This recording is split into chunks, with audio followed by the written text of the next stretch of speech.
नमस्कार। शिक्षा समाचार में आप सबों का स्वागत। और आज हम शिक्षा समाचार में बात शिक्षा मंत्री जी के उस घोषणा की करने जा रहे हैं, जिस घोषणा को लागू करना, तिवारी जी, बहुत टेढ़ी खीर है। रेशनलाइजेशन खत्म होने पर है, इतना आसान काम है। 2020 में भी ये आपका जो रेशनलाइजेशन है उस पर काम हुआ था। क्या हुआ जरा उसको पता कर लीजिएगा। विभाग आपके लिए नया नया है, हम शिक्षा विभाग के 2 साल से देख रहे हैं इस विभागे को। पुरनका शिक्षक से लेके नयिका शिक्षक से रोज बातचीत होती है। 10,000 से अधिक केस है, उसको भी आप खत्म करा दीजिएगा। जो काम पीके शाही नहीं करा पाए हैं, वो काम आप करने की घोषणा कर रहे हैं। करिए, घोषणा करिए। संतोष सिंह तो आज 7 तारीख है ना, आज 8 तारीख हो गया। घोषणा किए थे कि 7 तारीख तक जितना टीचर का वेतन नहीं मिला है सबको वेतन मिल जाएगा। मिल गया वेतन है? जरा वेतनमा मिलने वाला खबर पर थोड़ा मोहर लगवा दीजिए। शिक्षक लोग बहुत परेशान है। और सिर्फ वही शिक्षक लोग परेशान नहीं है, जो सक्षमता 3 और 4 वाले जो लोग हैं, जो विशिष्ट बने हैं, 1 अप्रैल से तो आपने उनको ज्वाइनिंग करा दिया, लेकिन अभी तक विशिष्ट का जो उन पर मोहर लगना चाहिए वो अभी तक नहीं लगा है। इस शिक्षा कोष पर अभी वो नियोजित शिक्षक है और 2 महीना हो गया उन लोगों को वेतन नहीं मिला अभी तक। सब प्रक्रिया पूरा हो गया। आपके जो शिक्षा का मुख्यालय का जो दफ्तर है उसमें खेत पेच चल रहा है, वेतन नहीं मिला है। बाकी जो बेचारे नियोजित लोग हैं उनमें बहुत सारा अलग अलग मद से पेमेंट होता है, वो लोग फंसे हुए हैं। तो 7 तारीख तक डेडलाइन खत्म हो गया, आज 8 तारीख है। चलिए कैबिनेट उबिनेट कर लीजिए, जो करना है कर लीजिए, पैसवा देने का, क्योंकि बयान दे रहे हैं ये शिक्षा विभाग है और मास्टर साहब लोग हैं, सब तारीख नोट करके रखता है। समझ गए कि मंत्री जी क्या बोले थे कौन तारीख को। और आपने कहा है कि 30 जून तक सभी शिक्षकों को का हम तबादला कर देंगे और हम 1 जुलाई से लोग नए स्कूल में योगदान करेंगे। तो वो सब तो योगदान आप बाद में कराइएगा। आप जो एगो चिट्ठी निकाले, हम बार बार कहते हैं ना कि शिक्षा विभाग में जो है जिला का जो दफ्तर है ना, स्टेट के दफ्तर से अलग है, नहीं मानता है स्टेट के पास, अपने मन से प्रभाषित कर देता है। मंत्री जी आपको पता है मोतिहारी में क्या हुआ है? जो शिक्षक गर्मी छुट्टी में आपने कहा कि कोई दंडात्मक कार्रवाई नहीं होगी, आप नहीं करते हैं तो कोई बात नहीं है, तो लीजिए मोतिहारी का देख लीजिए। पदाधिकारी जो है सो नोटिस निकाल दिए हैं, शोकज पूछ दिए हैं कि क्यों नहीं आप शामिल हुए ट्रेनिंग में।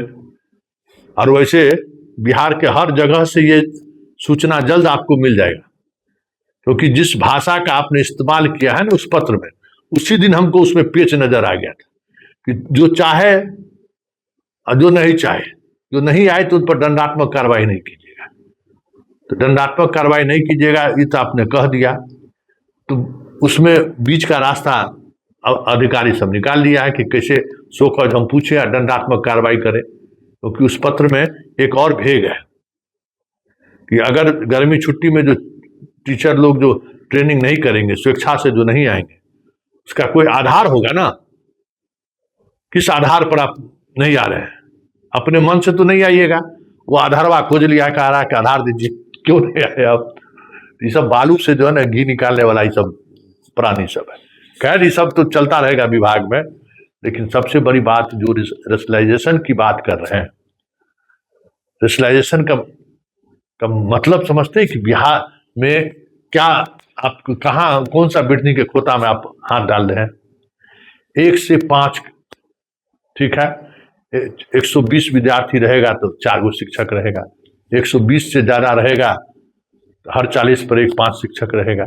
आपने कैटेगरी बांट दिया। एक स्कूल अपने यहाँ कितना तरह का स्कूल है, एगो 1 to 5 है, एक 1 to 8 है और एक तीसरा 6 to 8 भी है, मध्य विद्यालय टाइप के कुछ विद्यालय अभी बचा हुआ है, वहां आपने इसी आधार पर दिया है।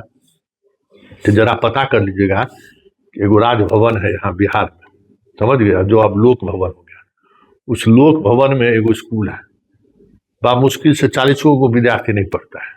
वहाँ कितना टीचर है जरा मिथिलेश तिवारी जी पता कर लीजिए, रेशनलाइजेशन करिएगा ना तो पूरे पटना में जितना IAS के बहू सब है, समझ गए, डिप्टी कलेक्टर सबका जो बहू सब है, बहू पत्नी मंत्री के जो रिश्तेदार नातेदार लोग जो पटना में बैठा हुआ है, एगो स्कूल में मुश्किल से 100 गो विद्यार्थी नहीं है, आज 30 गो टीचर है, उसको हटा दीजिएगा? हैं? पटने नहीं हो पाएगा, बाकी जगह तो छोड़ दीजिए, पटना ही नहीं होगा। 2020 में भी ये प्रक्रिया शुरू हुई थी और उसके बाद जैसे जैसे प्रक्रिया आगे बढ़ा, लोगों का हाथ पैर फूलना शुरू हो गया कि अरे बाप रे, राजभवन के स्कूल में इतना, फलाना भवन के स्कूल में इतना, ये सब कुछ हम लोग ट्रांसफर करेंगे तो भेजेंगे कहाँ? क्योंकि शहर में सरकारी स्कूल में बच्चा है कहाँ। और जब से इस शिक्षा कोष पर आपने टैग कर दिया है अटेंडेंस, तो एक्चुअल अटेंडेंस आ रहा है। उस एक्चुअल अटेंडेंस के बाद शिक्षक की जरूरत कहाँ है? प्राथमिक विद्यालय में 4 गो शिक्षक और उसके बाद ग्रामीण इलाके की, शहर में तो शिक्षक सरकारी स्कूल में बच्चा पढ़ने जाता नहीं है। जिसको थोड़ा भी सामर्थ्य है वो पढ़ता है प्राइवेट स्कूल में, और शहरी वाले इलाके में छात्रवृत्ति या पोशाक और इस सब को लेकर भी उतना आग्रह नहीं है बच्चों में, है? तो सब शहर के शिक्षक कहाँ जाएंगे? शहर पटना ऐसे शहर, हर शहर बिहार के जो भी अनुमंडल मुख्यालय तक का जो शहर है उसमें स्थिति यही है, वहाँ बच्चों से अधिक शिक्षक है। अब उसको आप कैसे कीजिएगा? कितना जगह तो आप स्कूल मर्ज कर दिए और कहते हैं कि जितना कमरा उतना शिक्षक होना चाहिए, कमरा 4 गो होना चाहिए। कितना जगह कमरा आपका 4 जगह? शहरी क्षेत्र को छोड़ दीजिए। तो मिथिलेश बाबू, ये बहुत ही, जो आपने जिस रेशनलाइजेशन की बात कर रहे हैं ना, ये बिढ़नी का खोता है। इसमें आप हाथ डालिएगा तो सोच लीजिए लहूलुहान होने से कोई नहीं बचा पाएगा और होगा भी नहीं।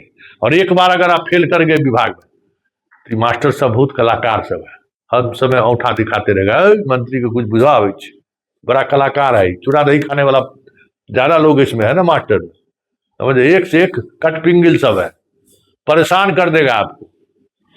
बयान देना भूल जाइएगा, मीडिया वाला खदेड़ेगा आपको। ये क्या हुआ सर, 30 जून पूरा हो गया, हुआ तबादला सर, आज 8 तारीख हो गया, वेतन मिला मास्टर सबको?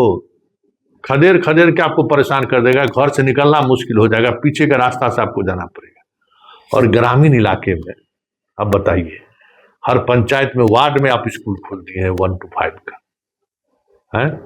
अब विद्यार्थी तो 40 को पुरता ही नहीं है, चले हैं 100 विद्यार्थी पर 4 टीचर देने के लिए, वहां टीचर 2 गो 3 गो है। क्या कीजिएगा, कैसे कीजिएगा? ये सबसे बड़ी चुनौती है। क्योंकि अब आपके सरकारी स्कूल में जब तक कह सकते हैं कि सिर्फ रजिस्टर पर नाम लिखाना था, तब तक तो संख्या बल था, लेकिन जब आप अटेंडेंस मस्ट कर दिए और इस शिक्षा कोष पर आप सब कुछ देने लगे हैं, तो फिर आपके पास स्टूडेंट कहाँ है? जो स्टूडेंट आप दिखा रहे हैं उसका आधा स्टूडेंट भी स्कूल में नहीं है। तो फिर रेशनलाइजेशन को लेकर जो बातें कह रहे हैं, खेला होगा ना, परेशानियां बढ़ेगी ना।